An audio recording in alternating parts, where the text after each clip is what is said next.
इस सिचुएशन को आप दोबारा बना लीजिए।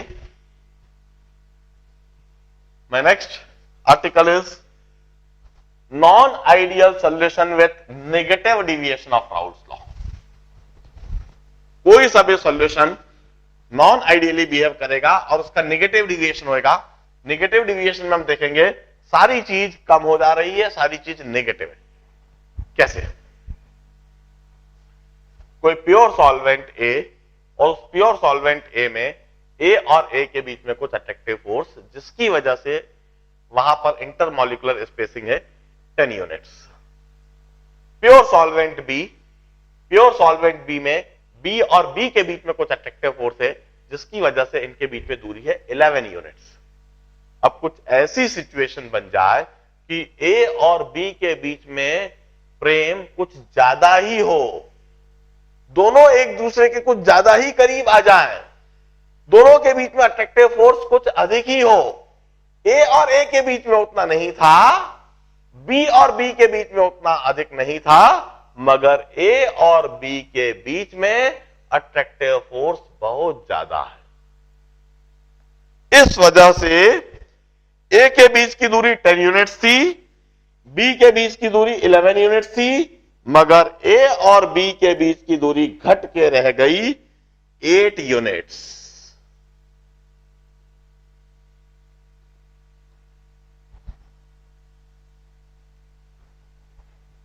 क्योंकि इन दोनों के बीच में कुछ ज्यादा ही अट्रैक्टिव फोर्स था। मैं इसी समय पहले कुछ एग्जाम्पल बताता हूं। वाटर और HCl, वाटर और HNO3, वाटर और H2SO4, वाटर और HF, HCl और HNO3, HCl और H2SO4, HNO3 and H2SO4, chloroform and acetone।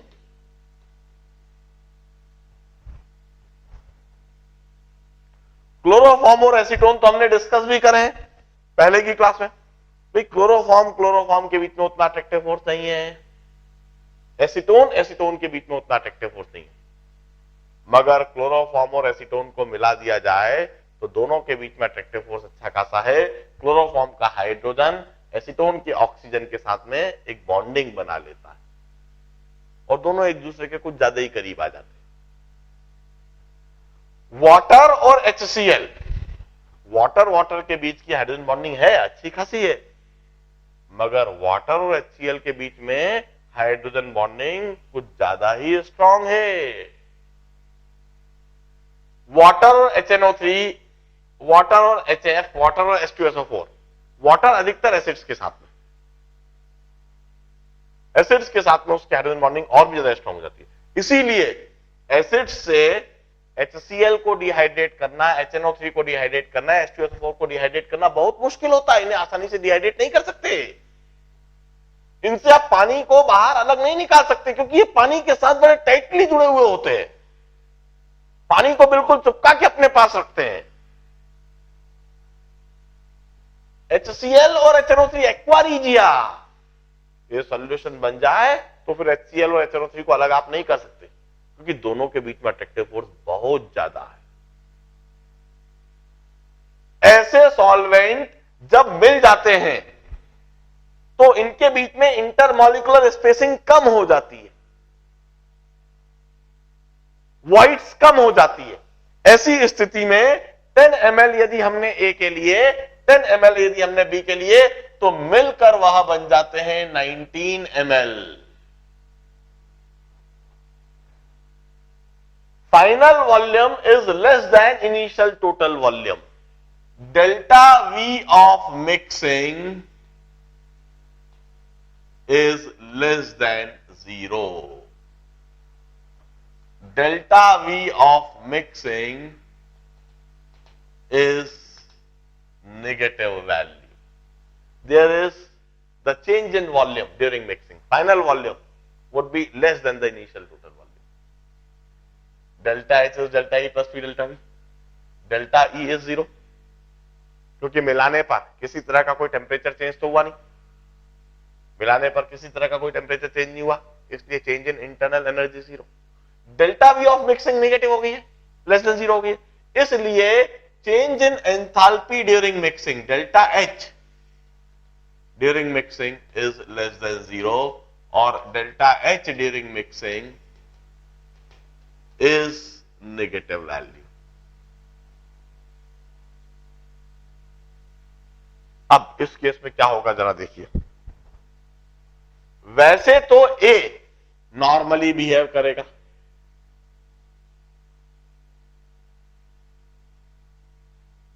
Solution के अंदर यह नॉर्मल बिहेवियर देख रहा है, मगर जब जब ए के नीचे बी का मॉलिक्यूल आ जाएगा तो बी का मॉलिक्यूल ए को कुछ ज्यादा ही फोर्स से खींचेगा, उसको उड़ने नहीं देगा.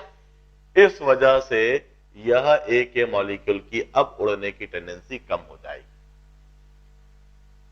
यह ए के मॉलिक्यूल नॉर्मली बिहेव कर रहे हैं, मगर यह ए के मॉलिक्यूल की उड़ने की टेंडेंसी कम हो गई क्योंकि इसके नीचे बी का मॉलिक्यूल आ गया, और बी का मॉलिक्यूल भी वैसे तो नॉर्मली बिहेव करेगा,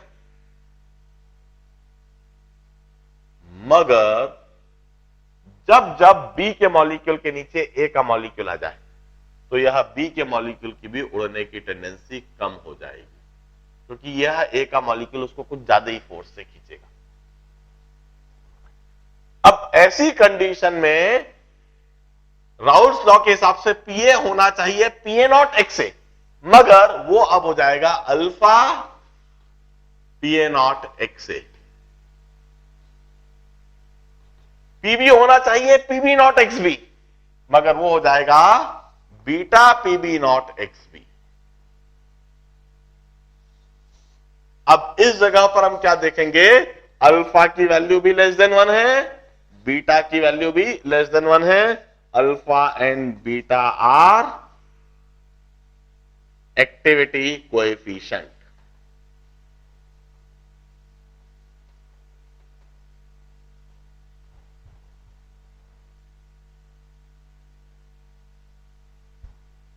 डाल्टन्स लॉ के हिसाब से अभी भी हम यह बात लिखेंगे, PS is equal to PA plus PB और PS is equal to alpha PA not x A plus beta PB not x B. ये बात अभी भी हम डाल्टन्स लॉ से लिखेंगे.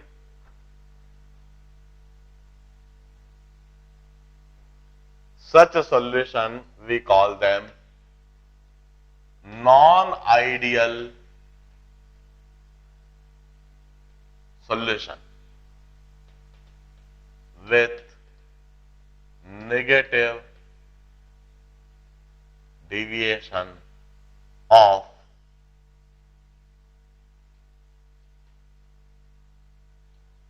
Raoult's law.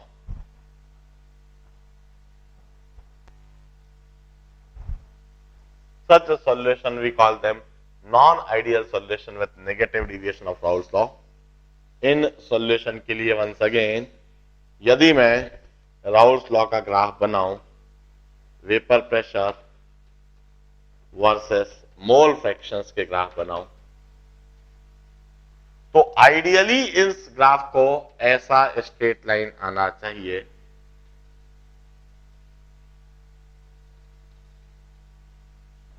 आइडियली ऐसा ग्राफ होना चाहिए, मगर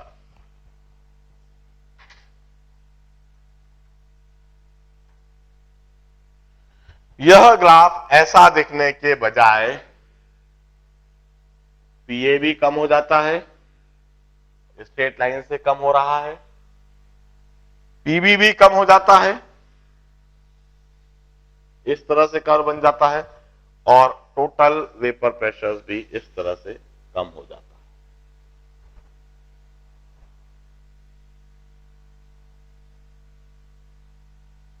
इस तरह से सारे वेपर प्रेशर्स कम हो जाते हैं स्ट्रेट लाइन से। वंस अगेन इस सिचुएशन में हम देखें ए और बी का एक ऐसा मोलर रेशो दिखेगा हमें जहां पर हमें सॉल्यूशन का मोल वेपर प्रेशर मिनिमम दिखेगा। इस जगह पर हमें ए और बी का यह मोल रेशो लेने पर जो सॉल्यूशन बन रहा है उस सॉल्यूशन का वेपर प्रेशर मिनिमम दिख रहा है। जब इसका वेपर प्रेशर मिनिमम है तो इसको बॉईल करने के लिए हमें टेम्परेचर कुछ ज्यादा बढ़ाना पड़ेगा, इसका बॉइलिंग पॉइंट मैक्सिमम होगा। इस रेशो में ए और बी को लेने पर we call it azeotropic mixture with minimum vapour pressure और मैक्सिमम बॉइलिंग पॉइंट और positive deviation of Raoult's law. This is termed as azeotropic mixture with minimum vapor pressure or azeotropic mixture with maximum boiling point or azeotropic mixture with positive deviation of Raoult's law. आप एक बात देखिए, negative deviation वाले जो solution बनते हैं उनमें boiling point बढ़ जाता है। पानी के अंदर यदि आपने कोई सॉल्यूट डाला या कोई सब्सटेंस डाला या कोई दूसरा सॉल्वेंट डाला और उसका बॉइलिंग पॉइंट बढ़ गया, इसका मतलब वो नेगेटिव डिविएशन, हाँ जी, इसका मतलब वो नेगेटिव डिविएशन शो कर रहा है। हम एक जनरलाइज्ड कंसेप्ट बना लें, हमको पानी दिया गया, प्योर वाटर का बॉइलिंग पॉइंट 100 डिग्री सेंटीग्रेड, हमको कोई अननोन सॉल्वेंट दे दिया गया और हमसे पूछा गया कि पानी के अंदर इसको मिलाने पर ये पॉजिटिव डिविएशन बनाएगा नेगेटिव डिविएशन। हम उस अननोन सॉल्वेंट को पानी के अंदर मिला दें, पानी के अंदर मिलाने के बाद उसके हम टेम्परेचर को बढ़ाएं, टेम्परेचर को बढ़ाकर हम यह देखें कि वो कब बॉइल कर रहा है। यदि उसका बॉइलिंग पॉइंट 100 डिग्री से कम है, इसका मतलब वो पॉजिटिव डिविएशन शो कर रहा है। यदि उसका बॉइलिंग पॉइंट 100 डिग्री से ज्यादा है, इसका मतलब वो नेगेटिव डिविएशन शो कर रहा है। This is non ideal behaviour of solution. Positive deviation negative deviation दोनों समझाया। अब इसी समय में 5 मिनट का ब्रेक देता हूं और अगला आर्टिकल समझाऊंगा। हाँ बोलो। कहां लिखा मैंने? अरे यार इधर, हाँ बिल्कुल बिल्कुल, इधर मैं नेगेटिव डिविएशन लिख देता हूं, बिल्कुल सही, विथ नेगेटिव डिविएशन।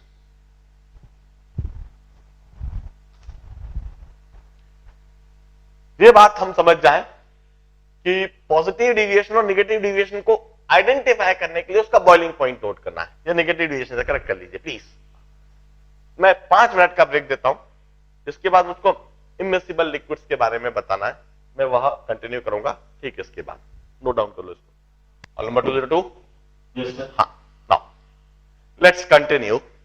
मैंने सबसे पहले एक वोलेटाइल सॉल्वेंट में नॉन वोलेटाइल सॉल्यूट के डालने पर उस सॉल्यूशन का बिहेवियर कैसा होता है यह समझाया।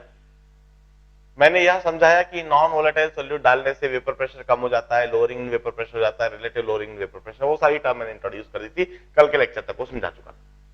आज अभी जो मैंने समझाया है, 2 वोलेटाइल सॉल्वेंट को मिलाने पर रिजल्टिंग सॉल्यूशन जो बनेगा उसका वेपर प्रेशर कैसा होगा, ज्यादा वोलेटाइल डाला या कम वोलेटाइल डाला, वो सारा मैंने अभी Raoult's law for volatile solvent के माध्यम से समझाया। मैंने आइडियल और नॉन आइडियल बिहेवियर भी समझाया। नॉन आइडियल बिहेवियर में पॉजिटिव डिविएशन नेगेटिव डिविएशन ये दोनों भी समझा। अब एक और बात, वो जो पहले समझा था नॉन वोलेटाइल सॉल्यूट वाला केस, हम अभी जो हमने कंसेप्ट पढ़ा है PS equal to PA not x A plus PB not x B, non volatile solute के लिए यदि पीबी नॉट को जीरो कर दिया जाए तो वही वाला केस बन जाएगा एग्जैक्टली। नॉन वोलेटाइल सोल्यूट वह होता है जिसका वेपर प्रेशर जीरो होता है, तो पीबी नॉट को जीरो कर दो, आपको सारी सारी वही कहानी दिखने लगेगी। अब अभी तक जो मैंने समझाया है, all that hold for miscible solvent. Miscible solvent means those solvent which perfectly dissolves in each other. Example जो मैंने बताया, water alcohol, water chloroform, water HCl, water HNO3, hexane, heptane, benzene, toluene. हमने इन सारे केसेस के लिए यह सारी बात सीखी। Now what happens if we add two immiscible solvents? If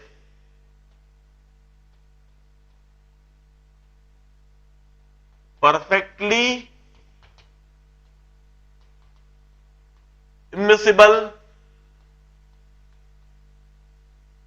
solvent are mixed, यदि हम परफेक्टली इमिसिबल सॉल्वेंट को मिला दे। एग्जाम्पल,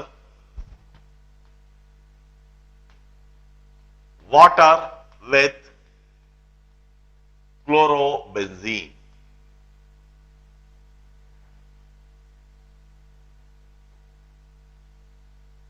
वाटर को यदि क्लोरोबेंजीन में मिला दिया जाए, खास बात क्लोरोबेंजीन और वाटर आपस में एक दूसरे के साथ बिल्कुल भी डिसॉल्व नहीं होती, किसी भी रेशो में नहीं। हल्का सा भी क्लोरोबेंजीन में पानी डाला जाए या पानी में क्लोरोबेंजीन डाला जाए तो डिसॉल्व नहीं होगी।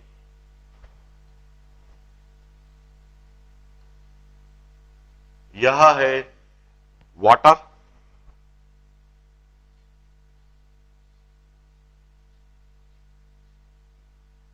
और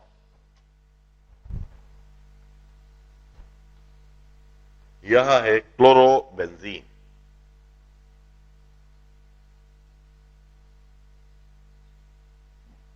इन दोनों को मिला दिया गया,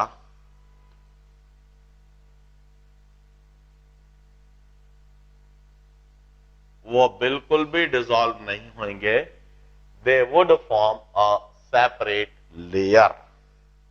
यह दोनों आपस में सेपरेट लेयर बना लेंगे, जिसकी डेंसिटी ज्यादा है वो नीचे दिखने लगेगा,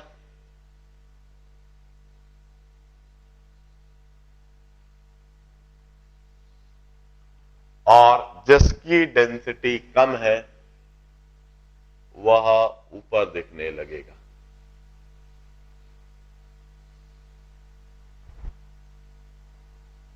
अब खास बात,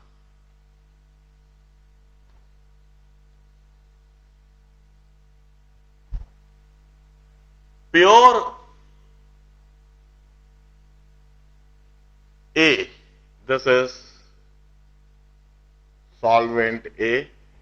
प्योर सॉल्वेंट के ऊपर वेपर प्रेशर है PA नॉट, और प्योर सॉल्वेंट बी के ऊपर वेपर प्रेशर है PB नॉट। और यह जो इमिसिबल सॉल्वेंट ए और सॉल्वेंट बी, इन्हें यदि विगरसली शेक करें, विगरसली शेक करने पर ए के मॉलिक्यूल्स भी उड़ेंगे, बी के मॉलिक्यूल्स भी उड़ेंगे, और इधर तो हमें सिर्फ ए के मॉलिक्यूल्स दिखेंगे,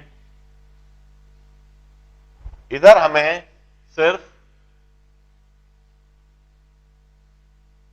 बी के मॉलिक्यूल्स दिखेंगे। मगर इसे विगरसली शेक करने पर इधर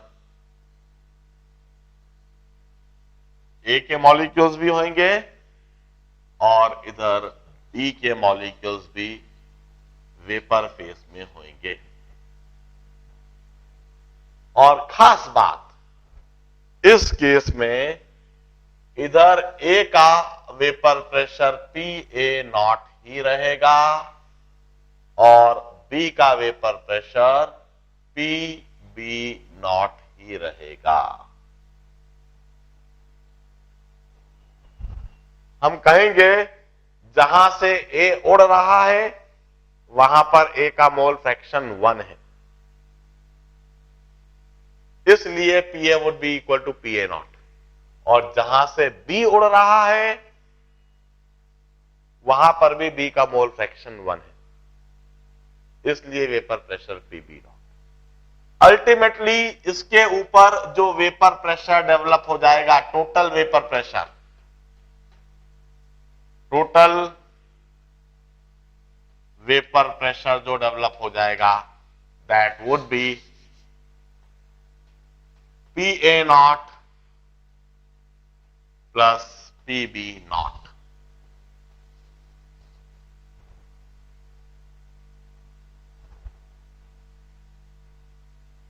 हम इसका जब डिस्टिलेशन करेंगे तो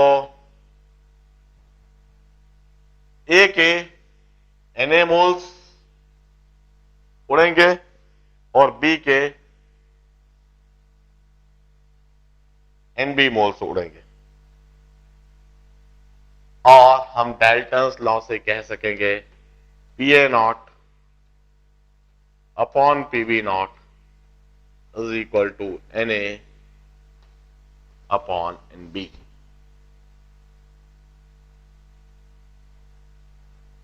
When two perfectly immiscible solvents are mixed, तो वो आपस में डिसॉल्व नहीं हो रहे हैं।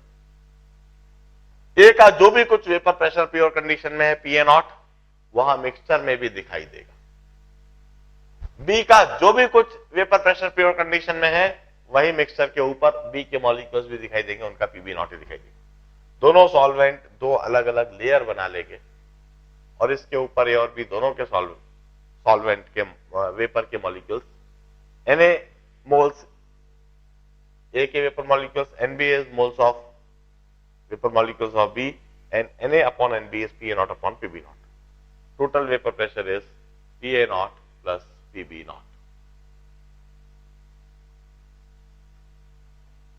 This would be the behavior of perfectly immiscible solvent, and that's all regarding vapor pressure concept। यहां तक मुझे वेपर प्रेशर कंसेप्ट समझाना था। इस बेसिस पर मैंने अभी आपको कुछ 35 न्यूमेरिकल प्रॉब्लम्स दिए हैं। इलस्ट्रेटिव प्रॉब्लम्स तो मैंने क्लास में कुछ कराए हैं और जो न्यूमेरिकल प्रॉब्लम्स दिए हैं इनको आप आज में अभी आपके पास ढेर सारा समय है, कल के लेक्चर से पहले आप इन 35 प्रॉब्लम्स को जरूर कर लीजिए, सो दैट आपको यह बात समझ में आ जाए कि ये जो वेपर प्रेशर कंसेप्ट पूरा समझाया है ये आपके दिमाग में बैठ जाए। इसके बाद इस चैप्टर में जो अगला आर्टिकल में समझाऊंगा that is colligative properties, 4 colligative properties समझानी है और फिर मुझको वान हॉफ फैक्टर का कंसेप्ट समझाना है। इन 35 प्रॉब्लम्स को कर लेने से यहां तक की चीज समझ में आ जाएगी और आगे जब मैं समझाऊंगा तो आप स्मूथली उन बातों को भी समझ सकेंगे। आज के लिए हम इतनी ही पढ़ाई करते हैं। I wish you good day. Bye bye.